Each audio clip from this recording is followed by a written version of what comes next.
Welcome to Cosmic Patchwork. My name is Dan, My name is Nick.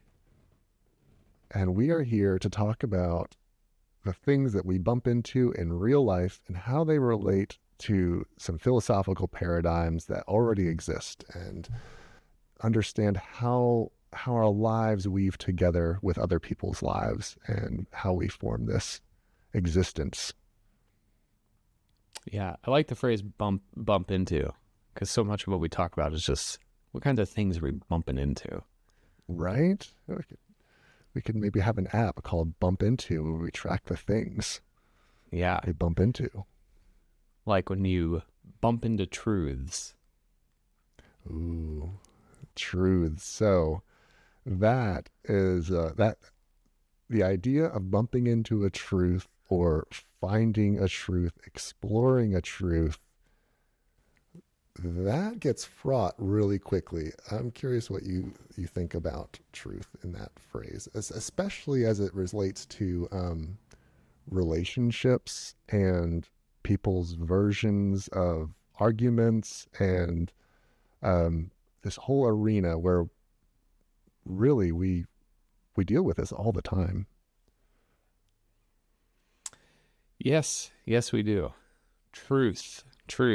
That's a it's a tricky one. It's a tricky one. Definitely get into the philosophical weeds with that. But you know the the nature of truth is so me and you were talking recently about relationships and how we can even make sense of truth in our interpersonal relationships, and especially when there's disagreement or we're struggling or something. And it made me think of a story, one of my first experiences with therapy. Um, and it was when I was an undergraduate in college, and I went to a therapist for the very first time, and I was struggling with anxiety and depression. And this therapist who I went and talked to introduced me to some CBT practices, cognitive behavioral therapy. And in the many years since then, I've come to learn quite a bit about therapy and psychology and different ways of approaching it. And CBT, it turns out, is like the big dog. It's the most well researched and frequently deployed theoretical orientation within therapy, right? And this was my first experience with it. And basically, my therapist gave me a worksheet and said, okay, you're dealing with some anxious thoughts. You're anxious about things. Here's what I want you to do. Next time that you're having those anxious thoughts, I want you to write down what your thoughts are. And then in the box next to it, I want you to write down what the truth of the matter is. And then you can compare your thoughts versus the truth, and you can identify where there's a disparity or a tension. And in that process, in that exercise, you can recognize like the irrational things that are fueling your anxious responses. And that type of exercise is really common in CBT. It's about doing various types of thought exercises, mindfulness exercises, writing exercises to help you recognize the irrational and false things lurking and hidden behind your beliefs that are leading you to have anxious or angry or depressive thoughts, things like that. It's to help you like dislodge yourself from those types of thought cycles. So far, so good, Yeah. right? Yeah. So what strikes me about that is it's still you. It's you both times. Like you're writing down the thought and then you're also writing down, well, this is the truth. Like it seems like there's two different processes happening there somehow. Yeah, there is. And that was you're hitting on a little bit of what ended up being one of my difficulties with CBT, and all of this is just a long-winded anecdote to get me to a point where I'm going to like criticize CBT and why it didn't exactly work for me, despite the fact that it's, like I said, very well researched, works for a lot of people. It's a very useful theoretical lens for approaching therapy, but it wasn't for me. And part of it is because the truth or the rationality behind my beliefs was like beside the point for me, because I already knew that so much of my anxiety was irrational. So coming to like understand that on a deeper level wasn't actually offering me anything practical. I feel like it's often helpful if you're like kind of convinced that the things that the beliefs that you're holding that are fueling your unhelpful emotional responses to something are true.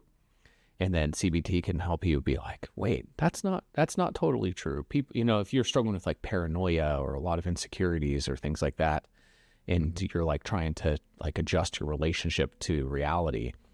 But that fundamentally wasn't what I was struggling with, because I was walking around being like, this is silly. This is stupid. I know that so much of what's driving me to be anxious is not true and irrational. And so the exercises proved pretty useless for me. I tried, I did them. And it didn't offer me a lot. So kind of like what you're saying too, and hitting on what kicked this conversation off, which is the nature of truth. It relies on a couple of assumptions. One of them being that you know what the truth of the matter is, right? That you actually can like tap into capital T truth, reality, rationality, things like that, right? And that's a big ask just on the face of it. And then in addition to that, it presumes that once you do that, that you can kind of square your emotional responses with the facts of the matter, the truths. And for me, it was just,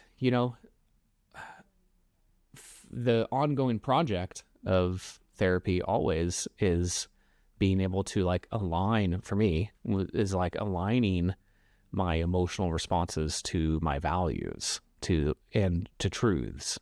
And CBT was like saying, that's what you need to do, rather than equipping me with tools of how to do that. That was my experience with CBT. So it sounds like it's really well researched, and it's something that can be really helpful for people who need that recognition first. Like it's knowing yourself a little bit better, and even just coming to a conclusion that, oh, not everything my body is experiencing, for instance, as a threat is actually a threat. And it's like, and for a lot of us, including me, that was work I needed to do. Like I needed to be able to actually internally slowly realize with my anxiety that not all this is rational. And it sounds like that's the use case for CBT. It's important to emphasize, like you're saying, CBT, can and has helped countless people, right? And at the same time, it leaves a lot to the imagination for certain people and certain specific struggles that they're having. But yes, realigning your relationship to reality and rewiring some of those connections can be invaluable for a lot of people. And in fact, that's kind of at the heart of various types of exposure therapy, because if you are having if you're having anxiety disorders, or if you have PTSD, One of the logic behind exposure therapy is that you're rewiring those connections that are causing specific types of physiological responses to you, so that you can your body can get to a point where it doesn't feel like it's under threat. So you constantly are exposing yourself to the same scenario that is making your body feel threatened, and you're getting through it safely and under guidance, and you do it over and over and over again in more extreme ways, and you keep coming out safe, and then you're slowly but surely you're like rewiring that connection so that you're no longer having that danger response. So is that what you found more useful for you? um, Exposure therapy, which is not, again, some of the logic behind CBT is it connects with exposure therapy, but exposure therapy isn't fundamentally just CBT. It can be used under a lot of different theoretical paradigms, but exposure therapy is another thing that has been well researched and shows great effect because but it's really, really difficult, and it and it has a potential for backfire effect if it's not done well. But various aspects of exposure therapy helped with my anxiety, have helped with my anxiety. But here's my big reveal of the theoretical orientation that I personally connect with the most, that I really like. And it's gained in some popularity over the last several years, but it's still nowhere near as well known or well researched as CBT. And it's called ACT, ACT, and it's short for acceptance and commitment therapy. Oh, interesting. Okay. Yeah. Yeah. Can you tell me a little bit more about this? Because I can start inferring a lot just from the acronym. Yep.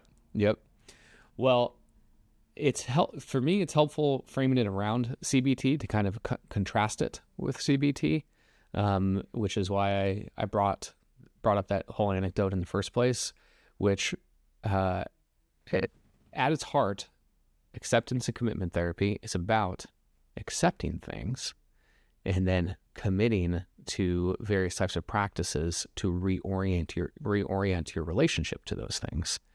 And so one of the biggest tenets of ACT that separates it from CBT, it specifically has to do with the nature of truth, which is what kicked us all off in the first place. Yes. Yep. CBT says, let's figure out what's true so that you can identify irrational responses to circumstances based off of what we know to be true. ACT says truth is irrelevant to what we're going to do moving forward. It says, what do we want from a given circumstance? What do we want our emotional responses to be, our relationships to be like, our mental health to be like, and what types of responses are conducive to those, and what types of responses are unhelpful toward those. So at its heart, it's like it's a practically oriented approach that says, how do we accomplish the goals that we're trying to accomplish? So notice when I say, like, if we're trying to accomplish something, what types of emotional responses are conducive to that and which are hindering of that. Truths about the nature of reality or the rationality of your emotional responses are secondary questions. I like that you framed them as secondary, not as irrelevant, because that's just a helpful way for me to hold on to them, as like, it's not that facts of something happening or not happening are completely irrelevant. It's just that if you have a certain goal in a relationship, then it's not about lawyering based on those facts to get to that goal. This is resonating for me, and that's why I'm jumping in here um, with my own therapy and what I'm learning about kind of hopping over the facts, not necessarily dismissing all of them, but it's like hopping over to see what is the actual point of the interaction that we're having. And so it sounds like you have the goals and then you have the tools, and you get both of those with ACT. Yeah. At least for me, Yeah. that's been true. One of the other things that really resonated with me when it came to ACT, when it comes to ACT, because I still love it, is the acceptance aspect in terms of our emotional responses, because there was something that never quite sat right with me when it comes to evaluating certain types of emotional responses as irrational. It risks, of course, like invalidating people's emotions and all of that, but also it's just, it doesn't seem helpful for me. Like if I'm having a certain kind of emotional response to a situation, whether or not it's rational or irrational given the circumstances doesn't feel like it's particularly helpful, because if I am having a really strong emotional reaction to something, me being in touch with the irrationality of it in the moment might be irrelevant, Yeah. So, and also just as a man growing up in our society, I was so indoctrinated to be like out of touch with my emotions in a lot of ways, and to really reinforce this dichotomy of emotion and logic, or emotion and rationality, as if they are Yes. in competition with one another. Right. And that is a really harmful dichotomy, in my opinion, and one that I've spent many years, decades now, trying to deconstruct and undermine, and recognize that logic, emotion, rationality, all of these things are fundamentally entangled with each other, and to kind of move away from seeing them as hierarchical, seeing them as in tension with each other, fundamentally. And I think ACT is particularly well suited for that as well, because again, it is not in the business of saying that any particular emotional response to a situation is rational or irrational, but it could be conducive to or hindering toward a goal. So if I respond really angrily when I'm communicating with my partner or something, I can recognize, I could simultaneously say, I'm having this emotion. It's real. It's happening. Now, what am I going to do with it? What do I want in my relationship? Ultimately, it's to communicate effectively. It's to demonstrate love and patience and compassion. And this angry response, it's happening. And also moving forward, this is not conducive to my goals. So what kind of strategies can I therefore adopt to help me adjust my relationship to my anger in these types of scenarios? So the difference between CBT and ACT can sometimes be subtle, and sometimes they could even like blend into each other or help each other. Kind of like emotions and rationality, they're not like fundamentally opposed to each other, and certainly not hierarchical.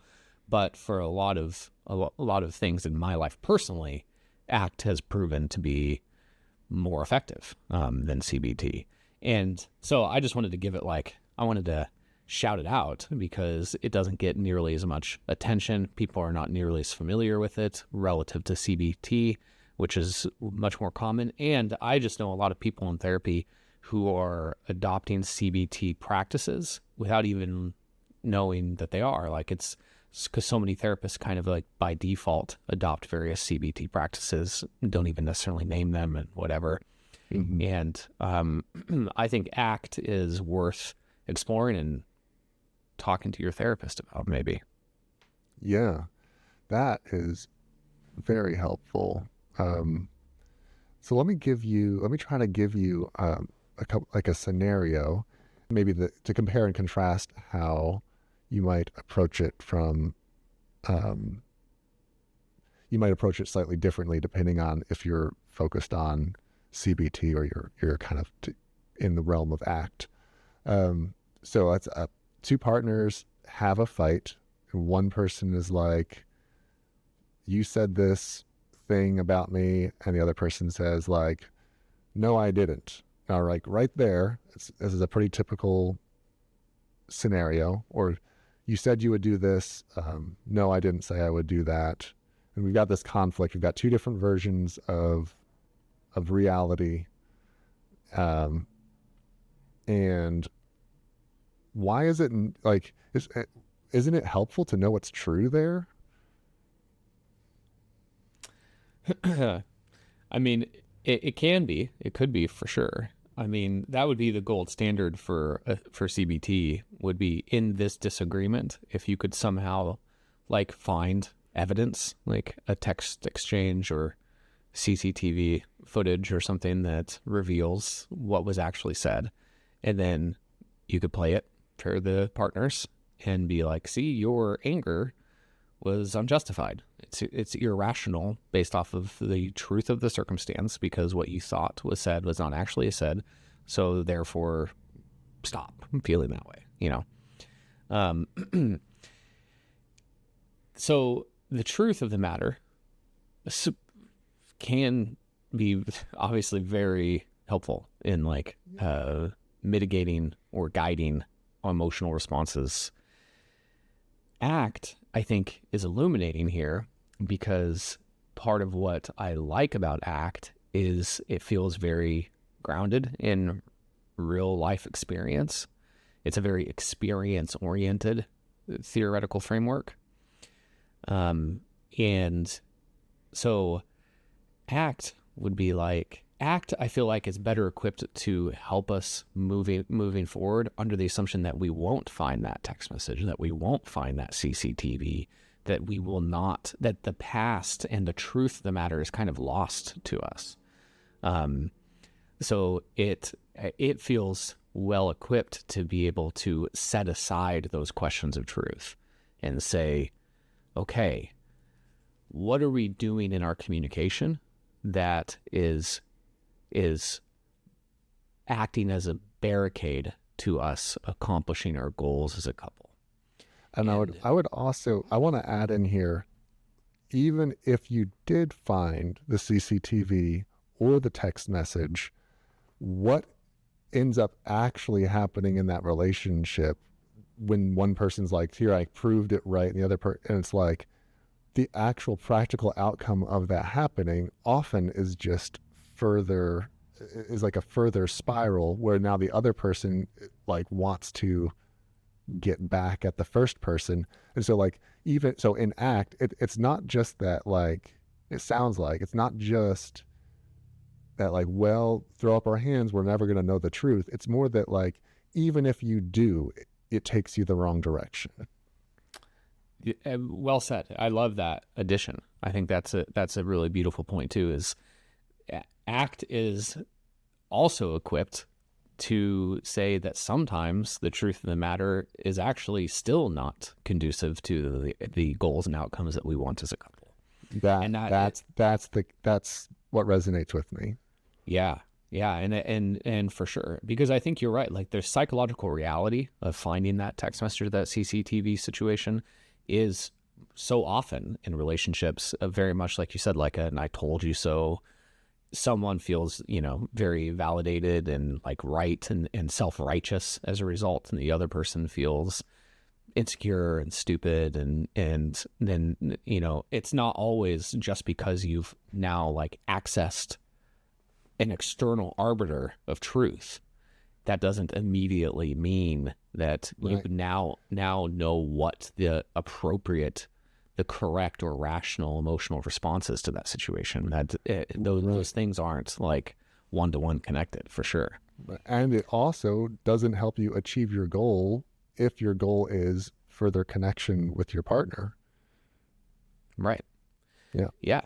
Yeah. So that's one of the nice things about ACT, I think, that is if you state that one of my goals with my partner is connection and patience and effective communication, then you could say you can simultaneously do a couple things. One, if you're having a strong, say, angry response in your conflict with your partner, you can try to recognize that's what's happening and accept it, because that's the other thing about ACT built into its name, acceptance and commitment therapy. The acceptance piece of it is very important, where it's very present oriented. This is what's happening. Okay, how can we kind of witness that in non-judgment and accept what's happening? And then the commitment piece of it is, how can we adjust our relationship to that reality of what happened in a way that moving forward can help us accomplish our goals. So it's very forward focused. What are we going to do moving forward? What's happened has happened. How are we going to move forward with this? And that's one of the other ways where the especially past facing truths are just not particularly salient to the equation of what we can do moving forward. What are our goals? What types of responses are conducive to those goals? How can we accomplish them together? What are we going to do about this? And then you develop concrete strategies with yourself, with your partner, with your therapist, of ways to accomplish those goals moving forward. So it sounds like then the scenario I put forth would actually unfold differently. If both partners are on board with the goals of the relationship, that sounds really important. And then on top of that, the exchange might go something more like, hey, when I heard you say such and such, I experienced that as like you committing to something and then you didn't. And when you didn't, I felt really angry. Or it sounds like it's I focused instead of like, you said you were going to do this and you didn't do it. It's more like, hey, I was under the impression you were going to do this thing, and when it didn't happen, I felt sad or disappointed. And then the other person it gives room for the other partner to also kind of do a similar practice. It sounds like the interaction itself would go differently from the beginning when both partners are buying into this way of accepting and committing and having goals. Yeah. Yeah. 100%. And you used a couple of words that I particularly appreciate, because I do think, so first of all, like you said, the ability to practically orient yourself toward your emotional responses and accomplishing goals, specifically in a partnership, is obviously, this isn't some big revelation or something, but it's going to be more manageable if people are mutually invested, if they're doing it together, if they're on the same page about what the goals are. And so that's definitely true in ACT, but also the idea of it being I-focused is really essential, because again, it's setting aside these questions of truth. And when you say things that are very truth-oriented, then sometimes that can be derailing of the future-looking process of ACT, rather than the internal experience-oriented. I feel, or I experienced such and such as, I felt such and such. Because what you can't do, or what is not like realistic or helpful or anything, is if me and you are in a fight and I say that I felt hurt by your response, the other person can't be like, no, you didn't. That's not true. I Mm-hmm. mean, people can do that and stuff, but that's, oftentimes in very gaslighty or abusive situations or whatever. But in general, you're framed in around your own emotional response, your own feelings, your own experience. And so it's shifting blame, like, Mm-hmm. and to me, I think that's like a big thing. It's really, it's not just shifting blame. It's like eliminating blame, like truth, as a particularly relevant variable. And that is another aspect of ACT that I particularly like, that strongly resonates with me, is I think the human desire to pinpoint who's to blame is almost always destructive. At bare minimum, it tends not to be particularly conducive to the goals that we want.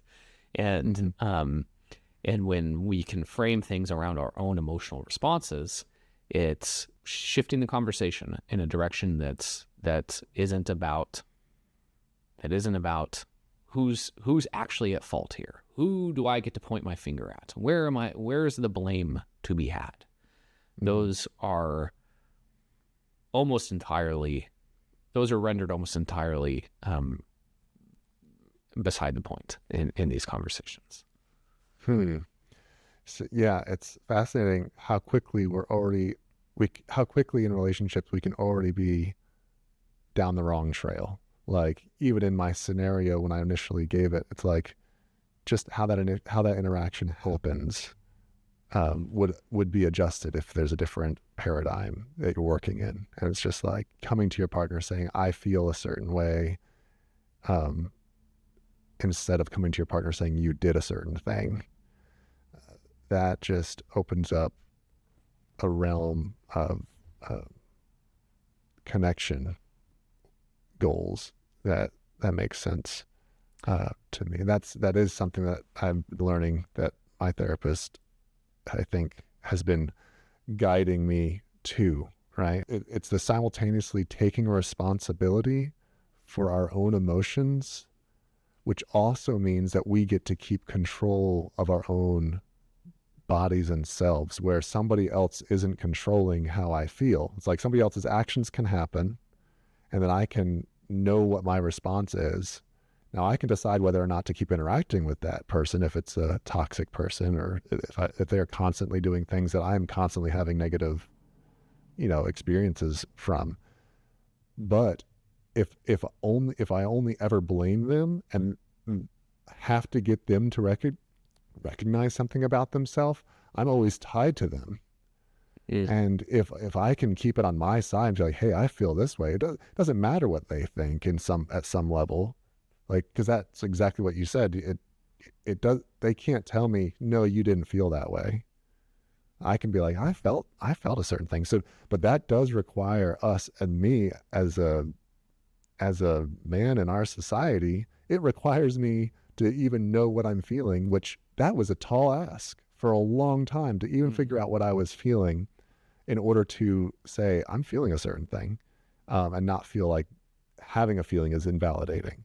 It's tricky to get past those first couple steps, and so I still see that use of CBT, which just even divides up feelings and reality a little bit. And then I totally understand how ACT fits here based on your explanation. So that's just a really interesting contrast, and I appreciate how you've put that together. Yeah. And I do like, I mean, I feel like the ACT might require a certain degree of emotional maturity or growth, or being in touch with your emotions, because the acceptance part of it is a big ask. Yeah. And it does, all of this presumes some degree of like emotional self-awareness and things like that is takes a lot of practice, and is not easily accessible for a lot of people for a lot of different reasons. And I think that also speaks to the fact that both CBT and ACT can be powerful tools relationally, but also just like personally in helping us navigate the terrain of our own emotions. And I think relationships are obviously infinitely more complex than the already infinitely complex internal worlds of our emotions, but we're just bringing in more and more variables. And navigating that is really difficult. So doing a lot of good, healthy practices for your own emotions is going to be helpful in getting to a point where you can do that relationally. Because I do think, and you've kind of touched on this, but I think that our ability to engage with our partner charitably, and give them the benefit of a doubt and try to get on the same page as them so that we can navigate toward our similar goals. I think that takes a lot of work. But that acceptance aspect of ACT, I think is a good starting place, a good place to begin practicing. And it makes me think of a quote from a mid-20th century psychologist named Carl Rogers, who was the father of humanist psychology. So a lot of our ways of conceptualizing emotions as something that we validate and listen to and normalize and just hear people out on, a lot of that is rooted in the work of Carl Rogers. And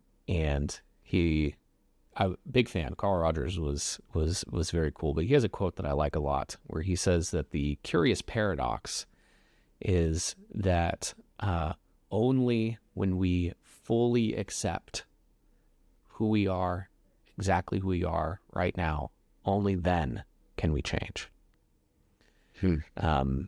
And that is a very curious paradox, because I think so much of the time internally we're very discontent. We are not accepting of who we are, where we are right now. We're very much like, I need things different. And in the philosophy literature, there's these things called goal paradoxes. Goal paradoxes are when you have a goal that the more directly you pursue, the further away you get from it.